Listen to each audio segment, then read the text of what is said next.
ప్రజల ఉత్సవంగా జరపాలి, తెలంగాణ ప్రజల పండుగలాగా ఈ బీఆర్ఎస్ యొక్క రజతోత్సవ సంవత్సరం జరగాలి అని సమావేశంలో అందరూ కూడా అభిప్రాయపడ్డారు.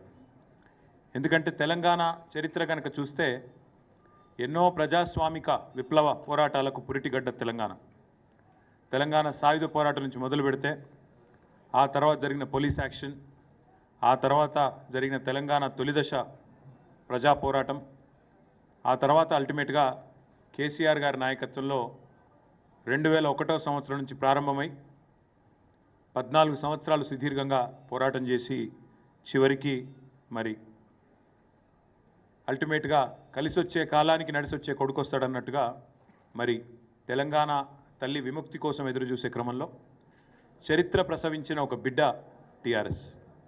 మరి అలాంటి సంస్థ 25 ఏళ్ళు పూర్తి చేసుకోబోతూ ఉండడం అనేది డెఫినెట్గా ఇది తెలంగాణ సామాజిక చరిత్రలో ఒక ఉజ్వల ఘట్టంగా ఈ సమావేశం పూర్తి స్థాయిలో అభిప్రాయపడింది. తెలంగాణకు ఏనాటికైనా ఒక రక్షణ కవచం, తెలంగాణ ప్రజల ప్రయోజనాలకు ఒక రక్షణ కవచం బీఆర్ఎస్ అని చెప్పి కూడా అందరం కూడా అభిప్రాయాన్ని వ్యక్తం చేయడం జరిగింది. పెద్దలు మా పార్టీ అధ్యక్షులు ఇవాళ మాకు గతం గురించి, ఏ పరిస్థితుల్లో తెలంగాణ తల్లడిల్లిపోయింది, ఎన్ని రకాల విపత్తులతో తెలంగాణ ప్రజలు తలపడ్డది, ఎన్ని రకాల విపత్తులతో తెలంగాణ ప్రజలు ఇబ్బంది పడ్డది, కాంగ్రెస్ పార్టీ మొదటి నుంచి ఎంత కర్కశంగా తెలంగాణ ప్రజలను అవమానించింది, ఎన్ని రకాలుగా హింసించింది, ఇవన్నీ కూడా సోదాహరణంగా చెప్తూ గతంలోని పోరాటాలన్నింటినీ గుర్తు చేసుకుంటూ మననం చేసుకుంటూ సాయుధ పోరాటం కానీ, ఇడ్లీ సాంబార్ గోబ్యాక్ ఉద్యమం కానీ, ఆ తర్వాత జరిగిన తెలంగాణ ఉద్యమం కానీ, ఆ తర్వాత కాంగ్రెస్ చేసిన మోసం, అదేవిధంగా ముల్కీ రూల్స్ని చట్టబద్ధమే అని చెప్పి సుప్రీంకోర్టు తీర్పునిస్తే దాన్ని కూడా బేఖాతరు చేస్తూ రాజ్యాంగ సవరణ చేయడం కానీ, ఇవన్నీ కూడా వారు గుర్తు చేసుకుంటూ అల్టిమేట్గా తెలంగాణ పోరాటంలో ఎన్ని ప్రాణాలు త్యాగమైతే, ఎంతమంది పోరాటం చేస్తే ఈరోజు మనకి రాష్ట్రం వచ్చింది. కేసీఆర్ గారు మా అందరికీ కూడా గతాన్ని గుర్తు చేయడంతో పాటు రాష్ట్రంలో ప్రస్తుత రాజకీయ పరిణామాలను స్పృశిస్తూ పార్టీ తరఫున రాబోయే కాలంలో చేయాల్సిన కార్యక్రమాల విషయంలో కూడా చాలా వివరంగా దిశానిర్దేశం చేసినారు. ముఖ్యంగా అందరి అభిప్రాయం కూడా ఏమి అంటే, ఇవాళ తెలంగాణ రాష్ట్ర ప్రజల ప్రయోజనాలు కాపాడాలి అంటే ఒక బీఆర్ఎస్కి మాత్రమే అది సాధ్యమవుతుందని ఇవాళ రాష్ట్రంలోని ప్రజలందరికీ కూడా అర్థమైంది. కాబట్టే ఖచ్చితంగా కేసీఆర్ తిరిగి రావాలి అనే మాట నిన్న చూసినాం. మనం ఎవరు కూడా ఆర్గనైజ్ చేయలేదు.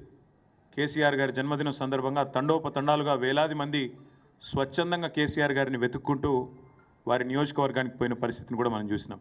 అందుకే ఇవాళ సమావేశం యొక్క ముఖ్యమైన ఆలోచన ఏంటంటే, అందరి అభిప్రాయం కూడా ఏంటంటే, మాకు అధికారమే పరమావిధిగా పనిచేసే ఆలోచన లేదు.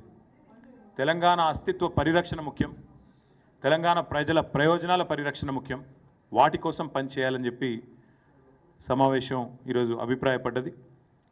ఇందాక నేను చెప్పినట్టు ఈ 25వ సంవత్సరం సిల్వర్ జూబ్లీ ఉత్సవాలు, రజతోత్సవాల్ని సంవత్సరం మొత్తం కూడా ఒక సంవత్సరం పాటు నిర్వహించాలని చెప్పి కూడా స్థూలంగా ఒక ఆలోచనకు వచ్చినాం. అయితే ఈ నిర్వహణకు సంబంధించి, ఎందుకంటే చాలామందిని ఇన్వాల్వ్ చేయాల్సి ఉంటుంది, వివిధ వర్గాలు ఎట్లా అయితే తెలంగాణ ఉద్యమంలో అందరినీ కలుపుకొని సకల జనుల సమ్మె నడిపించిన, ఆనాడు తెలంగాణ పోరాటంలో వినూత్నమైన పోరాట రూపాలు, సడక్ బంద్ కావచ్చు, రహదారుల దిగ్బంధం కావచ్చు, వంట వార్పు కావచ్చు, అట్లా ఎన్నో రకాల వివిధ ఉద్యమ పోరాట రూపాలని ఆనాడు ఆవిష్కరించిన ఆ ఘనత టీఆర్ఎస్ది. కాబట్టే ఈ రజతోత్సవాల సందర్భంగా కూడా వినూత్నంగా కార్యక్రమాలు నిర్వహించాలి, ప్రజల్ని మమైకం చేస్తూ ఉద్యమ సహచరులందరినీ కూడా మళ్ళీ తిరిగి ఒక్కటి చేస్తూ ముందుకు పోవాలనే ఆలోచన చేస్తూ ఉన్నాం.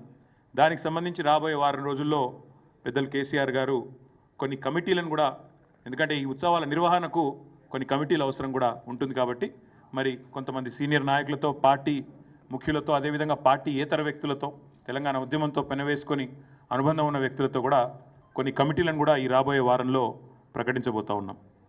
అదేవిధంగా తెలంగాణ రాష్ట్రం కోసం ఒకసారి అరుణ్ జైట్లీ గారు ఒక మాట చెప్పారు మేము పోయినప్పుడు ఢిల్లీలో.